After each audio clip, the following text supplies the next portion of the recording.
What happens when a fake HOA security officer points a loaded gun at someone who's neutralized threats in 19 countries? Get out of our neighborhood or I'll shoot. The security guard's hand trembled as he aimed at my daughter's face. He had a fake badge, but she had 12 years of Delta Force training that kept her alive in the world's deadliest combat zones. Today's story will make your blood boil and have you laughing at the same time as you witness how an HOA tyrant and her fake security team unknowingly awakened a sleeping giant. I bet many of you watching are dealing with out-of-control HOAs right now. Trust me, you're going to want to stick around for the ending of this one. Moving to Pinecrest Gardens seemed like the right decision at the time. After 15 years in the military and another 15 as a civil engineer, I was looking for a quiet place to settle down. My name is Jack Miller, and at 53 I thought I knew what I was getting into when I signed those mortgage papers.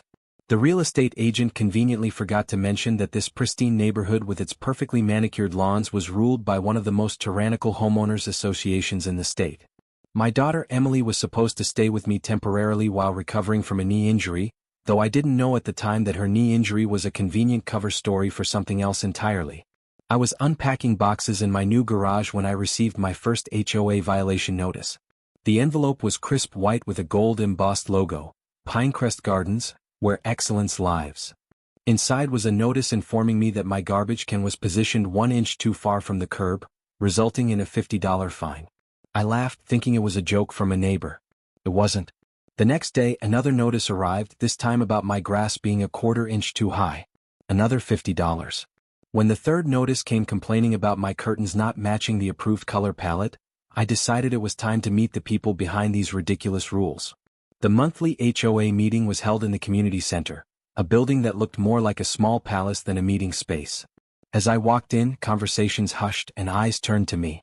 I spotted her immediately, Patricia Sullivan, HOA president, sitting at the center of a long table like a queen holding court. Her hair was perfectly styled, not a strand out of place, and her expression was one of permanent disapproval.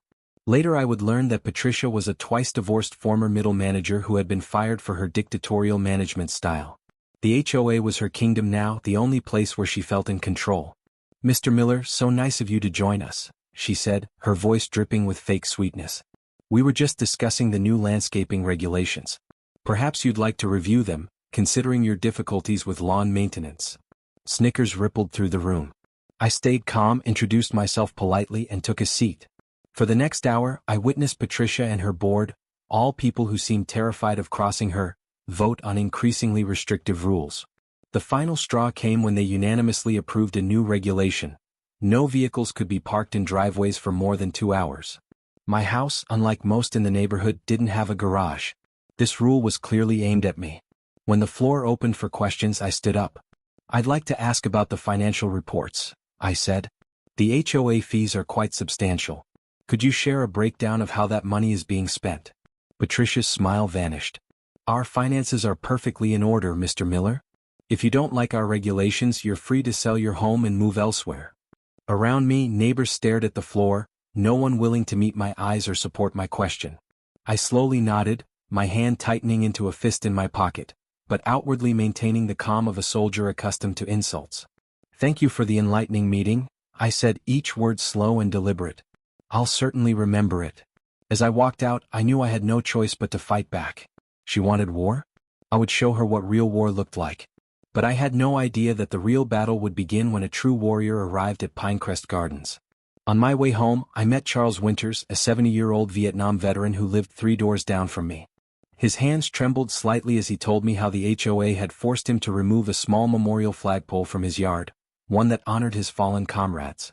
$500 a day in fines until I took it down, he whispered, looking over his shoulder to make sure no one was listening. "Been here 15 years and now I can barely afford to stay." I felt my blood boil as he described how Patricia had personally supervised its removal, smirking as Charles fought back tears.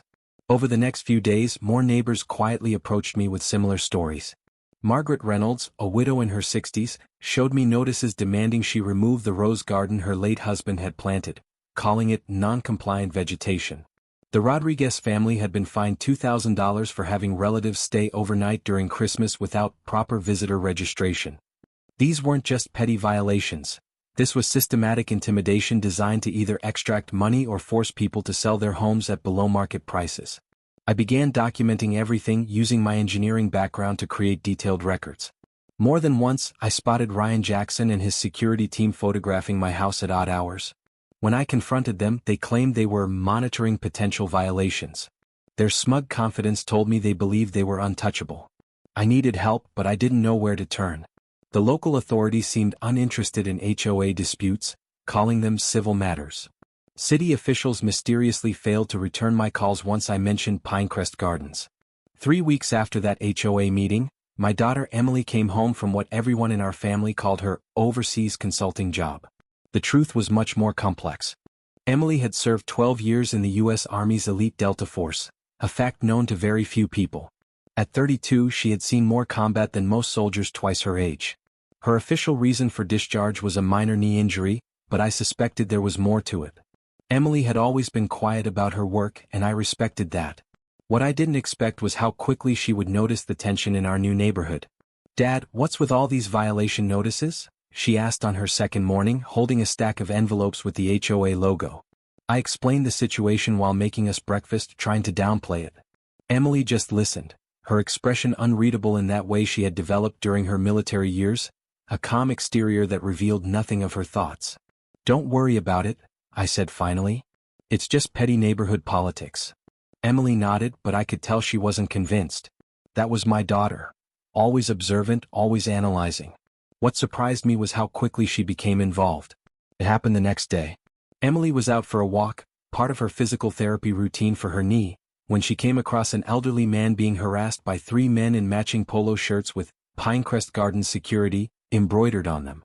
I would later learn that the elderly man was Walter Thompson, a 65-year-old retired school teacher who lived alone and whose violation was a fence that didn't meet the exact specifications in the HOA guidelines. Walter couldn't afford to replace it, and the daily fines were draining his fixed income. The leader of the security team was Ryan Jackson, a 38-year-old former grocery store security guard who had been fired for excessive force. Patricia had hired him because she needed someone tough to maintain order. Emily approached the scene, not rushing, not hesitating. There was something about her walk that made Ryan's group take notice. Not haste, not fear, but the precision of someone who had walked into the world's most dangerous places and returned. "What are you doing with him?" Emily asked, her voice even, neither high nor low, but something about it made Ryan look directly at her. Business none of your concern," Ryan snapped, but his voice rose slightly higher than normal. Emily just looked straight into his eyes, silent to the point where you could hear the wind rustling through the leaves. She didn't blink. Her gaze seemed to pierce through to the core of Ryan's being, where he knew he was just a coward bullying an old man. "You will let Mr. Thompson go home," Emily said slowly, "right now?" Ryan was about to say something, but when Emily took one small step forward, he inexplicably backed away. There was no threat, no dramatic gesture, just her presence, like a jaguar standing still, not needing to growl to signal danger. "Let's go." Ryan jerked his head at his companions, trying to hide his frustration. "We'll come back later."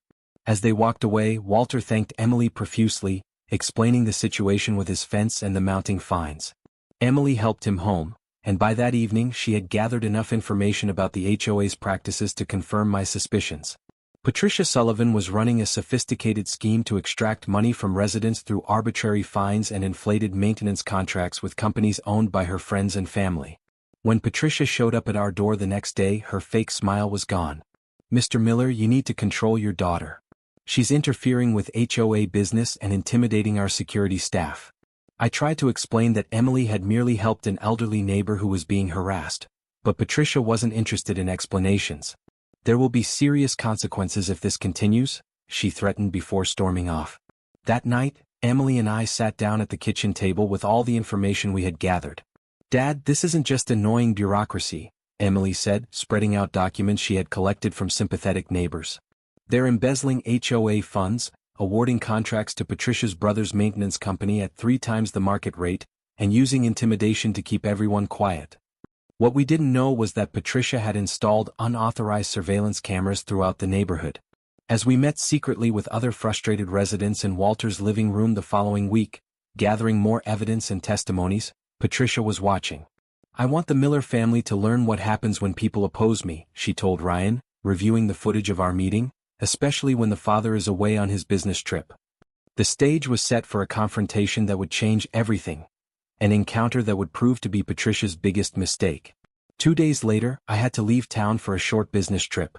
Normally, I wouldn't have worried about leaving Emily alone. She was, after all, someone who had survived multiple tours in war zones. But something about Patricia's threat lingered in my mind. "Are you sure you'll be okay?" I asked Emily as I packed my overnight bag. She just gave me that small smile that always reassured me. "Dad, I've handled insurgents in Kandahar. I think I can handle a power-hungry HOA president and her mall cops." I laughed but still felt uneasy as I drove away. If only I had known what would happen that night. Emily was reviewing some job applications on her laptop. She was considering opening a self-defense training center, when a loud, aggressive knock came at our front door. Through the peephole, she saw Ryan Jackson and 2 other men in the HOA security polos. Ryan's face was flushed with anger or alcohol, possibly both. "Open up. HOA inspection." Emily opened the door but blocked the entrance. "Can I help you, gentlemen?" she asked calmly. Ryan thrust a paper toward her. "We've received reports of an unauthorized resident. According to HOA bylaws, all residents must be registered and approved. You're not on the list." Emily looked at the paper. It was a hastily printed regulation that she was certain hadn't existed the day before. "I'm Mr. Miller's daughter, staying temporarily while recovering from an injury. There's nothing in the HOA agreement that requires registration for family visits." Ryan's face reddened further. "New emergency regulation. We need to inspect the premises and verify your identity." Emily stood her ground. "You're not coming in without a warrant. This is private property." She had started recording the conversation on her phone, sliding it partially out of her pocket. Ryan tried to push past her, but Emily didn't budge. Her balanced stance was something she had perfected through years of combat training. "Get out of the way," Ryan shouted, growing increasingly frustrated. "We have the authority to enter any property in Pinecrest Gardens." Emily remained calm. "That's not true and you know it. The HOA agreement doesn't supersede constitutional rights against unlawful search and seizure. I suggest you leave now." That's when Ryan made his fatal mistake. Frustrated and humiliated, he reached under his polo shirt and pulled out a handgun. "Get out of our neighborhood or I'll shoot." The gun had barely appeared in Ryan's hand when everything happened in a blur. Emily didn't scream or dodge. Instead, her body became sharp as a blade. With a slight twist, her hand reached out at a speed impossible to track, and suddenly the gun was in her hand. Ryan was face down on the wooden porch, his arm locked behind his back. Emily felt Ryan's panicked heartbeat through his wrist, his rapid breathing, the trembling of his body. Cold sweat broke out on the back of his neck. This was the first time Ryan had truly faced what he had been pretending to possess. Real power. Don't hurt me," Ryan stammered, his voice nothing like that of the man who had threatened to shoot someone seconds ago. Emily held him in that position, not using much strength but with such precision that Ryan couldn't move an inch. "Never point a gun at someone," she said quietly, "unless you're prepared to face what comes after." Ryan's 2 companions, Scott and Damon, turned and ran when they saw how quickly their leader had been neutralized. Emily kept Ryan pinned with one hand while calling the police with the other. When the officers arrived, they discovered that Ryan's gun was unregistered, and he had an outstanding warrant for assault from a previous job. As they took him away in handcuffs, I was still blissfully unaware on my business trip, thinking Emily was having a quiet evening at home. I returned the next day to find Emily calmly drinking tea on our front porch. "How was your trip?" she asked as if nothing had happened. It took a few minutes of conversation before she casually mentioned, "By the way, one of the HOA security guys pulled a gun on me last night. He's in jail now." I nearly spilled my coffee as she recounted the story. Part of me was furious that this had happened, but another part, the part that had served with some of America's finest soldiers, felt an odd sense of pride.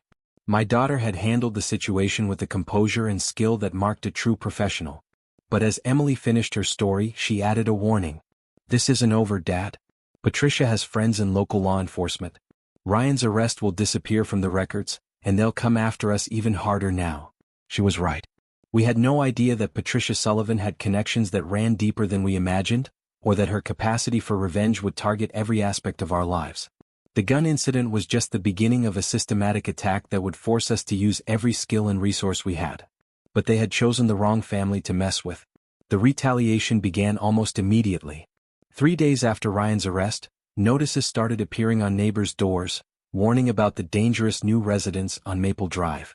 The flyers described us as violent, unstable, and a threat to community safety. Patricia had launched a full-scale character assassination campaign. Neighbors who had been friendly now crossed the street to avoid us. Invitations to community events were rescinded. Even the local coffee shop owner, who had been chatting amicably with me just days earlier, suddenly couldn't meet my eyes when I came in for my usual order. The legal harassment intensified as well. Our HOA fees were mysteriously tripled, with a special assessment for additional security measures necessitated by recent violent incidents. When I tried to contest this at the next HOA meeting, I was informed that I had been banned from attending due to safety concerns. Meanwhile, Patricia's cousin, Officer Steve Williams, ensured that Ryan's arrest record was buried and the charges reduced to a minor citation for disturbing the peace. The gun, the unregistered gun that had been pointed at my daughter's face, was never mentioned in the final police report.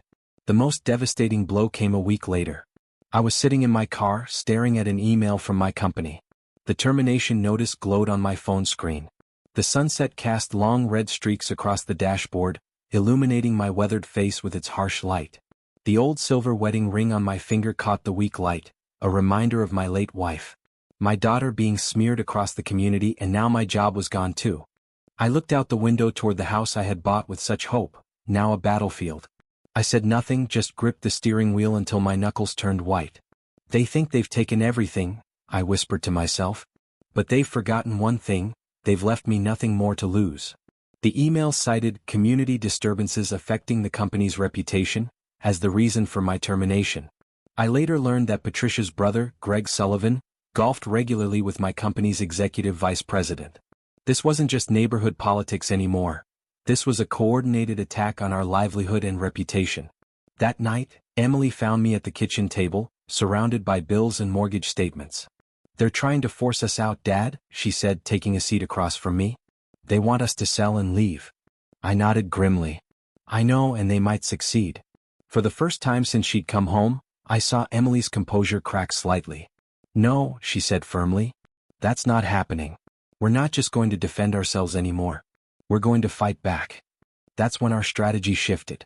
Emily contacted an old teammate from her Delta Force days, James Cooper, who now worked as an investigative journalist.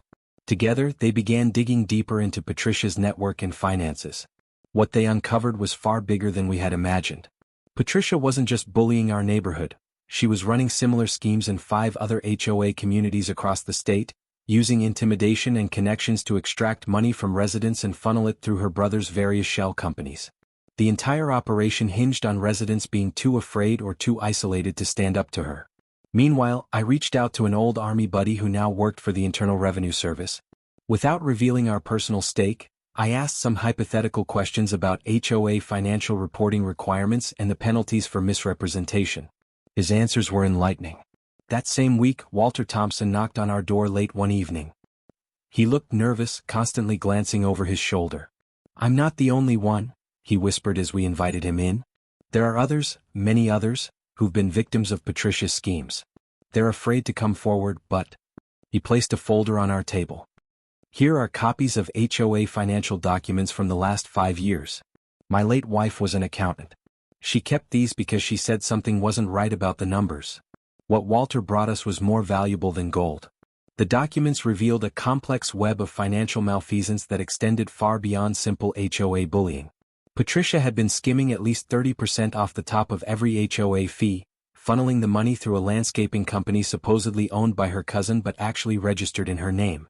The community's emergency fund, containing over $300,000 in residents' money, had been invested in her brother's failing real estate ventures. Most damning of all, the special assessments for infrastructure improvements had yielded no actual repairs. Instead, they paid for Patricia's vacation home in Florida. Emily examined every page with the methodical precision she had developed during intelligence operations in foreign countries. "This isn't just fraud, Dad," she said, pointing to a series of suspicious transactions. "This is money laundering. She's using the HOA as a front to clean money from other illegal activities." Walter confirmed our suspicions when he mentioned rumors that Patricia's brother was involved in land rezoning schemes with certain corrupt city officials. The deeper we dug, the more we realized that Pinecrest Gardens was just one piece of a much larger criminal enterprise.